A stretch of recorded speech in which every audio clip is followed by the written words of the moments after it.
आइए दोस्तों, कक्षा 12 का पहला चैप्टर हम लोग देखते हैं संबंध एवं फलन। संबंध एवं फलन। तो पहले हम लोग समझते हैं संबंध। संबंध संबंध को अंग्रेजी में कहते हैं रिलेशन। ये शब्द आपको पहचाना लग रहा होगा, ये सबको मालूम होगा संबंध होता क्या है। संबंध यानी कि एक वस्तु, मान लीजिए कोई एक वस्तु है, एक वस्तु यहाँ पे, ये एक दूसरे से किस प्रकार संबंधित है, चाहे वस्तु हो, चाहे व्यक्ति हो, चाहे कुछ भी हो, ये एक दूसरे से किस संबंध के द्वारा संबंधित है, उसी को हम क्या कहते हैं, संबंध। जैसे हम कहें भारत की राजधानी नई दिल्ली है। भारत की राजधानी नई दिल्ली है, यानी कि हम देख रहे हैं यहाँ पे दो चीज है, एक भारत है और एक नई दिल्ली है। भारत है और एक नई दिल्ली है, इन दोनों को आपस में एक संबंध जोड़ रहा है, जो कौन सा है, राजधानी। इन दोनों के बीच के संबंध को बता रहा है राजधानी की। भारत की राजधानी नई दिल्ली है। नई दिल्ली क्या है, भारत की राजधानी है। ठीक, दूसरे एग्जाम्पल समझते हैं। हम कहेंगे राम श्याम का भाई है। राम श्याम का भाई है। देखिए यहाँ पे भी राम श्याम से रिलेटेड है, संबंधित है। वह संबंध कौन सा है, भाई का। वह संबंध कौन सा है, भाई का। ठीक है, तो इस प्रकार से संबंध को यानी रिलेशन को आप समझ पा रहे होंगे। तो इसको हम लोग ले चलते हैं समुच्चय की भाषा में। समुच्चय की भाषा में कैसे इसको समझेंगे, देखिएगा। ठीक, समुच्चय, मान लीजिए दो समुच्चय दिया है। समुच्चय में कैसे समझेंगे, दो समुच्चय दिया हो। एक समुच्चय ये है, मान लीजिए समुच्चय ए है, ये समुच्चय बी है। ये समुच्चय ए है, ये समुच्चय बी है। इसमें कुछ नाम दे दिया हमने, मान लीजिए दे दिए भारत, ठीक, पाकिस्तान, भारत, पाकिस्तान, ठीक, उत्तर प्रदेश। इसमें हमने नाम दे दिया आपको इस्लामाबाद, इस्लामाबाद। इसमें नाम दे दिए लखनऊ, और यहां पे दे दिए नई दिल्ली, नई दिल्ली। तो देखिए समुच्चय में कैसे समझेंगे इसको। एक समुच्चय ए है, एक समुच्चय बी है। समुच्चय ए के अवयव समुच्चय बी के अवयव से किसी न किसी प्रकार से संबंधित हैं, किसी न किसी प्रकार से संबंधित होंगे। देखिए आप लोग को बताया गया होगा, कक्षा 11 में आप पढ़े होंगे, कार्तीय गुणनफल। कार्तीय गुणनफल मतलब कि एक में से बी को जो गुणा करते हैं, गुणा करने पे जो आता है उसी को कार्तीय गुणनफल कहते हैं। कार्तीय गुणनफल जो होता है उसको एक प्रकार से हम ए में बी का संबंध भी कर सकते हैं, ए में बी का संबंध भी कर सकते हैं। ठीक है, देखिए भारत का संबंध इस्लामाबाद से भी हो सकता है, भारत का संबंध लखनऊ से भी हो सकता है, भारत का संबंध नई दिल्ली से भी हो सकता है। ठीक उसी प्रकार से पाकिस्तान का संबंध इस्लामाबाद से भी हो सकता है, लखनऊ से भी हो सकता है और नई दिल्ली से भी हो सकता है। लेकिन अगर बीच में एक शब्द हम कह दें कि वह रिलेशन राजधानी की होनी चाहिए, वह रिलेशन राजधानी की होनी चाहिए, तब आप तुरंत कहेंगे तब तो भारत नई दिल्ली से मिलेगा, पाकिस्तान इस्लामाबाद से मिलेगा और उत्तर प्रदेश लखनऊ से मिलेगा। यानी कि दो समुच्चय हैं, इन समुच्चय के अवयव आपस में संबंधित है, लेकिन एक विशेष कोई रिलेशन दे दिया जाए तो उसके माध्यम से उसको हम अलग कर लेते हैं, वही क्या कहलाता है, रिलेशन कहलाता है। ठीक, तो इसमें पहले समझिएगा। जैसे मान लीजिए कि समुच्चय ए आपको दे दें 1, 2, 3, ठीक, समुच्चय बी आपको दे दें P, Q, R, तो A क्रॉस B निकालेंगे, क्लास 11 में सीख चुके होंगे। तो इसको आप क्या लिखेंगे, एक का संबंध P से भी हो सकता है, Q से भी हो सकता है, R से भी हो सकता है। तो जो संबंध होता है, संबंध को ध्यान दीजिएगा, यहाँ पे संबंध को हमेशा हम x, y के रूप में लिखते हैं। संबंध को हमेशा हम x, y के रूप में लिखते हैं, और इसको हम कहते हैं क्रमित युग्म। इसको हम कहते हैं क्रमित युग्म।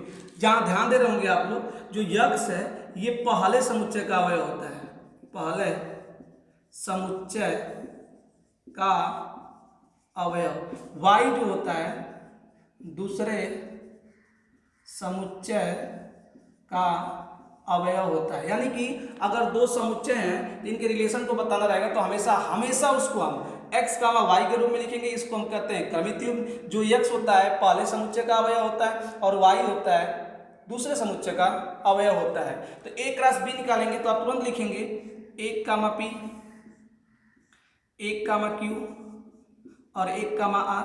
ठीक इसी प्रकार से 2 कामा p, 2 कामा q, 2 कामा r और आगे लिखेंगे 3 कामा p, 3 कामा q, 3 कामा p, 3 कामा q और 3 कामा r। ठीक है, तो ये a क्रॉस b निकल के आ गया आपका a cross b। a cross b से जितने आपके संबंध आए ये a से b में हो सकते हैं, लेकिन a से b में होने के लिए कोई एक बाध्य का देगा, बाध्य कोई रिलेशन कहेगा नहीं इनका रिलेशन इस प्रकार से होना चाहिए, तो उसको इसमें से हम निकाल लेंगे, वही हमारा क्या हो जाएगा, संबंध हो जाएगा।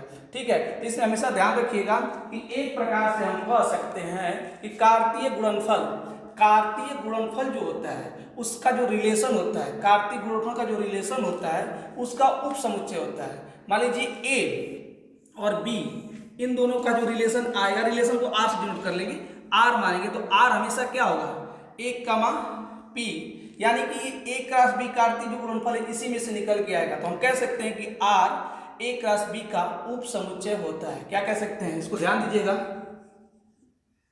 r उप समुच्चय होगा a क्रॉस b का, इस बात को ध्यान रखिएगा, r उप समुच्चय होगा a क्रॉस b का, इस बात को ध्यान रखिएगा हमेशा। तो एक और उदाहरण के माध्यम से इसको हम समझते हैं, देखते हैं इसमें क्या होता है।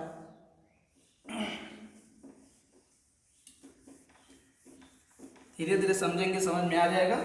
मान लीजिए एक समुच्चय आपका दे दिया, a बराबर दे दिया 1 2 3, ठीक, b बराबर दे दिया 1 4 9, ठीक। तो आपसे हम कहेंगे कि यहाँ पे और यहाँ पे संबंध r भी दे देगा, r कहेगा पहला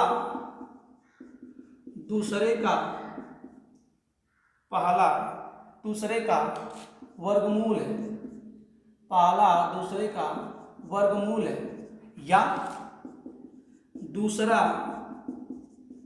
पहले का वर्ग है, ठीक। ये r का रहेगा, r इस प्रकार से ये दोनों संबंधित हैं। लेकिन आपको हम बताए हैं कि हमेशा रिलेशन निकालने से पहले हमें a क्रॉस b निकाल दें, क्योंकि a क्रॉस b से जो भी निकल के आता है a का b से संबंध आता है। आपका इसमें 1 का 1 से भी संबंध हो सकता है, 1 का 4 से भी संबंध हो सकता है, 1 का 9 से भी हो सकता है, ठीक। उसी प्रकार से 2 का 1 से हो सकता है, 2 का 4 से हो सकता है, 2 का 9 से हो सकता है, 3 का 1 से हो सकता है, 3 का 4 से हो सकता है, 3 का 9 से हो सकता है। ये सभी इन दोनों समुच्चयों के बीच के जो अवयव हैं इनके रिलेशन हो सकते हैं, लेकिन जो रिलेशन यहाँ पे दिया रहेगा उसमें से छाटेंगे और वही हमारा आंसर होगा। और इसको लिखते कैसे हैं, पहला अवयव बीच में लिखेंगे r, यहाँ पे y, ये निरूपण है, ये क्या है, निरूपण है। दर्शाते कैसे, पहला दूसरे से संबंधित है, कैसे संबंधित है, वर्ग के रूप में। तो आप ध्यान दीजिएगा, इसमें सब लोग छाटेंगे। कह रहे पहला दूसरे का वर्गमूल है, पहला दूसरे का वर्गमूल है, चाहे दूसरा पहले का वर्ग है, यानी ये वाला काम हो सकता है, तो इसको हम ले लेंगे 1 कामा 1 को हम ले लेंगे। आगे बढ़ेंगे, इसमें कह रहा है कि पहला दूसरे का वर्गमूल है, यहाँ पे ये नहीं है, ठीक। इसी प्रकार से आगे सब में छाट लेंगे तो आपको साफ साफ दिख रहा होगा कि 2 और 4 ले सकते हैं, और 3 और 9 ले सकते हैं, 3 और 9 ले सकते हैं। पहला दूसरे का वर्गमूल है, चाहे दूसरा पहले का वर्ग है। तो एक बात ध्यान दीजिएगा, क्या ये तीनों अवयव इस समुच्चय में से आपको निकलते हुए दिखाई दे रहे हैं? और आप क्लास 11 में पढ़े ही हैं कि कोई समुच्चय अगर दे दे कि 1 2 3 4 और 5, अगर इसके 3 के बारे में बात करें तो हम कहते हैं 3 बिलोंग्स टू मतलब इससे बिलोंग कर रहा है, किससे, ए से, 3 ए का अवयव है, ठीक। उसी प्रकार से हम देख सकते हैं इसमें कि ये जो तीनों अवयव हैं 1 कामा 1 2 कामा 4 3 कामा 9 इसके हैं। तो इससे पहले आपको ध्यान आ रहा होगा, ये आपको बात ये वाली समझ में आ रही होगी कि इसमें हमने कहा है कि r जो हमेशा होता है a क्रॉस b का उप समुच्चय होता है, तो एक दूसरे से संबंधित होते हैं। कैसे निकालेंगे, कार्तीय गुणनफल वही संबंध कहलाता है, उनका संबंध होता है। इसमें से जो कहा रहेगा संबंध के बारे में उसको हम लोग अलग कर लेंगे, ठीक है। आगे देखिए, इसमें आगे हम लोग बढ़ते हैं, कुछ और संबंध निकालते हैं इसमें। एक रास आप लोग संबंध पकड़ना समझ गए होंगे, संबंध कैसे निकालते हैं इसमें। आगे देखिए, आगे आप लोग 11th में पढ़े होंगे, किसी भी समुच्चय का उप समुच्चय निकालना, किसी भी समुच्चय के उप समुच्चयों की संख्या निकालना। किसी भी समुच्चय के उप समुच्चयों की संख्या निकालने का फार्मूला होता है 2 के पावर n, 2 के पावर n। ध्यान दीजिएगा, इस फार्मूले को थोड़ा अच्छे से ध्यान दीजिएगा, इससे सवाल इसमें आपके दिए हैं, उसको आपको समझना पड़ेगा। अगर मान लीजिए हम कह दें कि a बराबर 1, 2, 3, b बराबर 4, 5, 6, ठीक है। तो इसके जो रिलेशन होंगे ये a क्रॉस b आप निकालेंगे तो सभी हो सकते हैं, 1, 4, 1, 5, 1, 6, ठीक, 2, 4, 2, 5, 2, 6, 3, 4, 3, 5, 3, 6, इसी तरह आगे बढ़ सकता है। तो यहाँ पे कम दिए हैं तो यहाँ पे हम क्या कर सकते हैं, इनके अवयवों की संख्या आराम से निकाल सकते हैं। देखिए यहाँ पे क्या है, यहाँ पे 3 है, यहाँ पे 3 है, ठीक, और यहाँ पे देखिए 3, 3, 6, 3, 9, 3, 3, 6, 3, 9। यानी कि अगर यहाँ पे पूछे अवयव इसमें जो संबंधों की संख्या, तो संबंधों की जो संख्या होती है, अवयव की संख्या तो निकाल ली है। a क्रॉस b में अवयव कैसे निकलेंगे, a क्रॉस b में अवयव निकल जाएंगे आपका 3 गुणे 3, इसके 3 और इसके 3, कितने हो गए 9, 3 गुणे 3। अगर आपसे कहे कि a क्रॉस b के उप समुच्चयों की संख्या, तो आप कहेंगे उप समुच्चयों की संख्या 2 के पावर n होती है, और n का मान इसमें क्या दिया, कितना दिया है, 3 तिली के 9, यानी कितना हो जाएगा 2 के घाते 9, 3 तिली के 9 यानी 2 के घाते 9। तो इसको आप याद रखिएगा, 2 के पावर n हो। जैसे कि हम इसको आप लोग को फार्मूला रूप में लिखवा देते हैं। अगर कह दें, सही से नोट कर लीजिएगा इसको, अगर a समुच्चय है, ठीक, यम अवयव है, समुच्चय a में यम अवयव, ठीक, समुच्चय b में यन अवयव, समुच्चय a में यम अवयव, समुच्चय b में यन अवयव है। तो इसमें आपसे पूछ सकता है कि a गुणे b के अवयव की संख्या, a गुणे b में अवयव, ठीक। तो अभी हम लोग देखें उदाहरण के माध्यम से, दोनों का आपस में क्या हो गया, गुणा, यानी यम गुणे यन। अगर पूछ देगा a गुणे b में उप समुच्चयों की संख्या, उप समुच्चयों की संख्या, तो अभी पढ़े हैं 2 के पावर n होता है, यानी 2 के पावर क्या हो जाएगा यम यन। इसको याद कर लीजिएगा, इस पे सवाल इसमें पूछेगा, ठीक है। तो फिर से एक बार रिपीट कर लेते हैं, संबंध क्या होता है। संबंध बताएगा आपको कि दो समुच्चय दिए हुए हैं, तो उसमें से पहला जो समुच्चय है वो दूसरे समुच्चय से किस प्रकार से संबंधित है, उसको हम लोग क्या करते हैं, छांटते हैं। जैसे कि आपको दे देगा, ठीक, आपसे कहेगा कि 2 समुच्चय दे देगा, 2 समुच्चय, मान लीजिए कि a बराबर दे दिया 1, 2, 3, ठीक, b बराबर दे दिया 2, 3, 4। इसमें आपसे कहा रहेगा, r का भी मान दिया रहेगा, r बराबर कह देगा, r जो है आपका, r बता रहा है y बराबर x प्लस 1, y बराबर x प्लस 1, यानी कि y जो रिलेटेड है, जो संबंध छांटना है, इस प्रकार का संबंध होना चाहिए कि y का मान x में 1 जोड़ने पर आना चाहिए। तो आप कहेंगे ठीक है, पहले हम तो a क्रॉस b निकालेंगे, a क्रॉस b निकालेंगे। तो a क्रॉस b जब हम निकालेंगे तो a क्रॉस b कितना होगा, 1, 2, 1, 3, 1, 4, 2, 2, 3 और 2, 4। आगे क्या होगा, 3, 2, 3, 3 और 3, 4, ठीक, इतना होगा a क्रॉस b। रिलेशन सब निकल गए, लेकिन ये तो पूरा रिलेशन होगा, लेकिन हमको छांटना है, r दिया रहेगा इसमें, y का मान x प्लस 1 होना चाहिए। और आपको मालूम है कि हमेशा संबंध के अवयव किस रूप में लिखे जाते हैं, x का मान y के रूप में, x का मान y, यानी x का मान ये है, y का मान ये है, इसमें x का मान है, ये y का मान है। सभी x के मान है, y के मान है, तो वो संबंध छाटेंगे जिसमें y का मान x में एक जोड़ पाना चाहिए। तो हम देख रहे हैं कि r वाला जब हमको लेना रहेगा तो हम क्या करेंगे, y का मान 2 है, ये x का मान थे, एक में एक जोड़ेंगे तो 2 आ रहा है, तो ये ठीक है, 1 का मान 2। इसमें 2 जोड़ने पे आ रहा है, इसको हम नहीं लेंगे, इसमें 3 जोड़ने पे आ रहा है, इसमें 0, इसमें 1 जोड़ने पे, तो इसको हम ले लेंगे 2 का मान 3। इसमें क्या होगा, 2 का मान 4 लेंगे, 2 का मान 4 नहीं लेंगे, क्योंकि 2 में 1 जोड़ने पर 3 होता है। यहाँ पे कह रहा है कि y का मान x प्लस 1 के रूप में होना चाहिए, तो x में 1 जोड़ने पर होना चाहिए, तो आगे 1 का मान 2, 2 का मान 3, अगला क्या हो जाएगा 3 का मान 4। ठीक, यही हमारा क्या हो जाएगा आंसर। ठीक है, a का मान दिया रहेगा, b का मान दिया रहेगा, और कभी कभी ऐसा होगा कि a क्रॉस b जो निकाले रहेंगे वही मान r का आ जाएगा। ध्यान दीजिएगा, इंपॉर्टेंट है ये बात, ध्यान रखिएगा। कभी कभी ऐसा होगा कि जो r के मान आएंगे a क्रॉस b के बराबर होगा, यानी कि जब